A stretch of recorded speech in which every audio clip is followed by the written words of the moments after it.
इस वीडियो के अंत तक आप जानेंगे इस पाठ से संबंधित संपूर्ण जानकारी। नमस्कार सभी को, हिंदी कला केंद्र में आपका स्वागत है। अगर आप इस चैनल पर नए हैं तो पहले इसको सब्सक्राइब करें व बेल आइकन को दबाना ना भूलें ताकि नए वीडियो का नोटिफिकेशन सबसे पहले आपको मिले। बच्चों, आज हम पढ़ने जा रहे हैं हमारी हिंदी की पुस्तक का पाठ 16 जिसका शीर्षक है पानी रे पानी। ये एक कहानी है। पानी का हमारे जीवन में कितना महत्व है और इसे बचाना क्यों जरूरी है, ये बात आप इस पाठ के अंत तक अच्छी तरह समझ जाएंगे। ये देखो बच्चों, ये जल चक्र तो आप अब तक पढ़ते ही आए हो, जिसमें इस तरह से दिखाया जाता है कि सबसे ऊपर सूर्य, जिसकी गर्मी से समुद्र का पानी भाप बनकर ऊपर उठता है और फिर ऊपर जाकर ये भाप ठंडी होकर बादलों का रूप ले लेती है और फिर वही पानी बादलों से वर्षा के रूप में जमीन पर आता है, जो कुछ पेड़ पौधों को मिल जाता है, हमें पीने के लिए मिल जाता है और नदी बनकर फिर वही पानी समुद्र में फिर मिल जाता है। तो इस तरह ये जल चक्र चलता ही रहता है। प्रकृति द्वारा बनाया गया ये जल चक्र ऐसे ही चलता रहे फिर तो कोई समस्या ही नहीं है। लेकिन अगर हमने इस जल चक्र को ठीक से उपयोग नहीं किया तो आगे आने वाले समय में पानी का भारी संकट आ सकता है, क्योंकि हम मनुष्य निरंतर इस संतुलन को बिगाड़ते ही जा रहे हैं। बढ़ती जनसंख्या, निरंतर इमारतों का निर्माण, घटते जंगल, पेड़ पौधे, साथ ही हम ना तो इस पानी का संचय करते हैं और ना ही इसका सीमित उपयोग करते हैं, जिससे हमारा ये जल चक्र निरंतर कमजोर पड़ता जा रहा है। तभी तो कभी भारी बारिश आ जाती है तो कभी एकदम सूखा हो जाता है। तो बच्चों, और अधिक समझने के लिए चलिए शुरू करते हैं आज का ये पाठ। कहाँ से आता है हमारा पानी और फिर कहाँ चला जाता है हमारा पानी? हमने कभी इस बारे में कुछ सोचा है? सोचा तो नहीं होगा शायद, पर इस बारे में पढ़ा जरूर है। पढ़ा है ना आप लोगों ने भी, कभी साइंस की बुक में तो कभी भूगोल में, कभी हिंदी में, है ना। भूगोल की किताब, भूगोल जो कि एक विषय है, उसकी किताब पढ़ते समय जल चक्र जो अभी हमने देखा, पानी का चक्र जैसी बातें हमें बताई जाती हैं। एक सुंदर सा चित्र भी होता है इस पाठ के साथ, जिसमें क्या क्या होता है उस चित्र में? सूरज, समुद्र, बादल, हवा, धरती, फिर बरसात की बूंदें और लो फिर बहती हुई एक नदी और उसके किनारे बसा तुम्हारा हमारा घर, गांव या शहर। ऐसा ही चित्र देखा ना हमने अभी। चित्र के दूसरे भाग में यही नदी अपने चारों तरफ का पानी लेकर उसी समुद्र में मिलती दिखती है।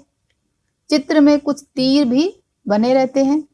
समुद्र से उठी भाप बादल बनकर पानी में बदलती है और फिर इन तीरों के सहारे जल की यात्रा एक तरफ से शुरू होकर समुद्र में वापस मिल जाती है और इस तरह से हमारा जल चक्र पूरा हो जाता है। ऐसे ही चित्र देखते हो ना, और ऐसे चित्र आपने बनाए भी होंगे, है ना। ये तो हुई जल चक्र की किताबी बात, जो कि हम किताबों में पढ़ते हैं। पर अब तो हम सबके घरों में, स्कूल में, माता पिता के दफ्तरों में, कारखानों और खेतों में पानी का कुछ अजीब सा चक्कर सामने आने लगा है। नलों में अब पूरे समय पानी नहीं आता। ये तो आपने भी नोटिस किया होगा। क्या आपके घर में पूरे समय पानी आता है? नहीं आता ना। नल खोलो तो उससे पानी के बदले सू सू की आवाज आने लगती है, क्योंकि नल में हर समय पानी नहीं आता। पानी आता भी है तो बेवक्त, बेवक्त यानी गलत समय पर, जिसका कोई समय ही नहीं। कभी देर रात को तो कभी भोर सवेरे, कभी रात को लेट आए तो कभी सुबह बहुत जल्दी। भोर का अर्थ है तो उस समय आ जाए। मीठी नींद छोड़कर घर भर की बाल्टियां, बर्तन और घड़े भरते रहो। पानी को लेकर कभी कभी कहीं कहीं आसपास में तू मैं भी होने लगती है। तू मैं का अर्थ है कि लड़ाई या कहासुनी भी हो जाती है।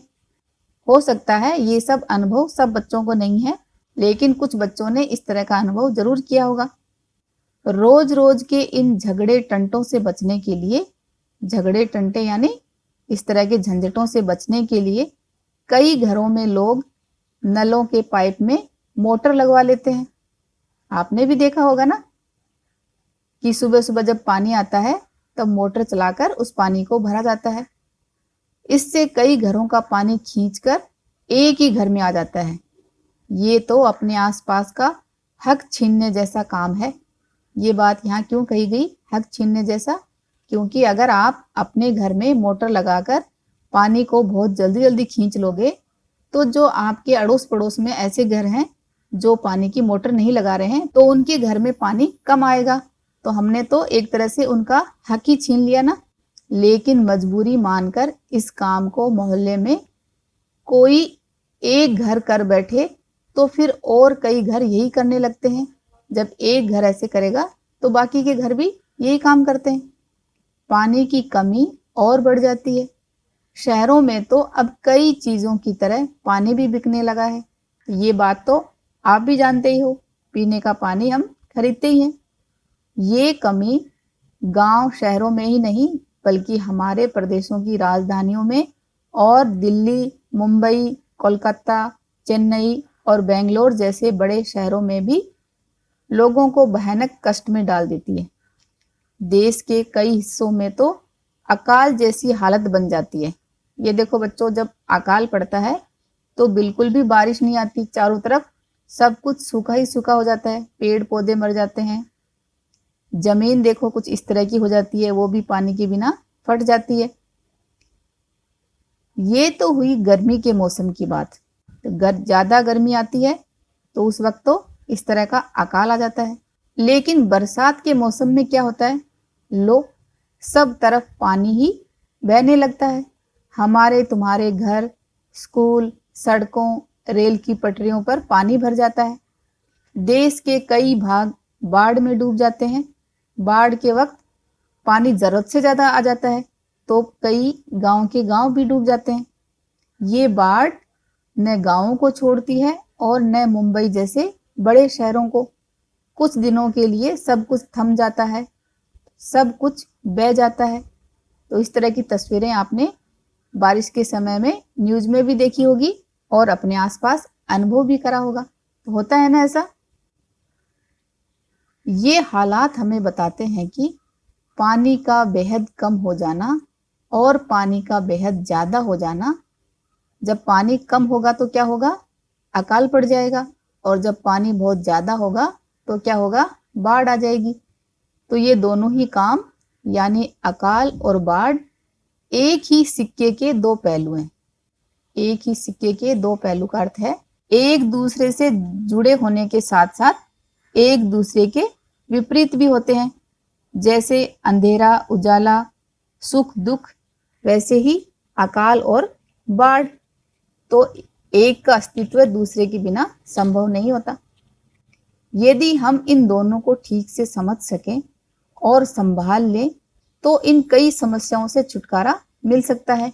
अगर हम इन दोनों को ही संभाल लें कि सूखा पड़ रहा है तो इतना क्यों पड़ रहा है, बाढ़ आ रही है तो इतनी क्यों आ रही है, तो ये दोनों ही समस्या हमारी खत्म हो सकती है।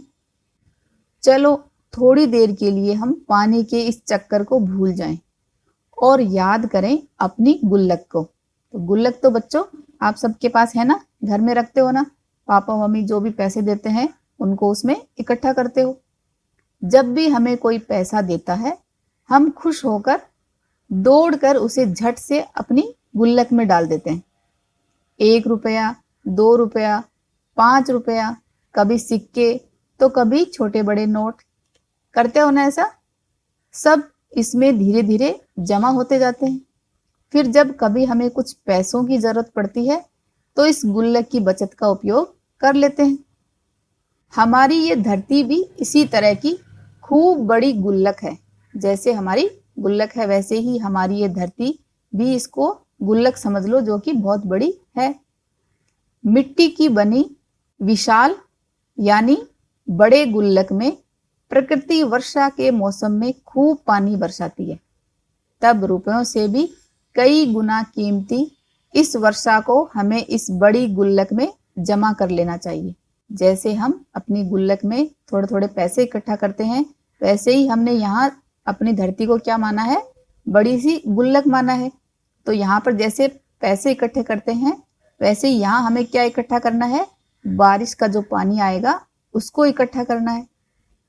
हमारे गांव में, शहर में जो छोटे बड़े तालाब, झील आदि हैं, वे धरती की गुल्लक में पानी भरने का काम करते हैं।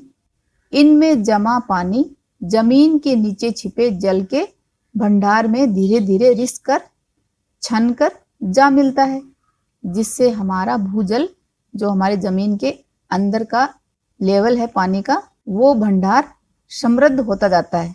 समृद्ध यानी अत्यधिक संपन्नता। जैसे हमारे पास बहुत सारे पैसे हो तो हम कहते हैं ना कि वो बहुत समृद्ध हैं, यानी उनके पास रुपए पैसे की कोई कमी नहीं है।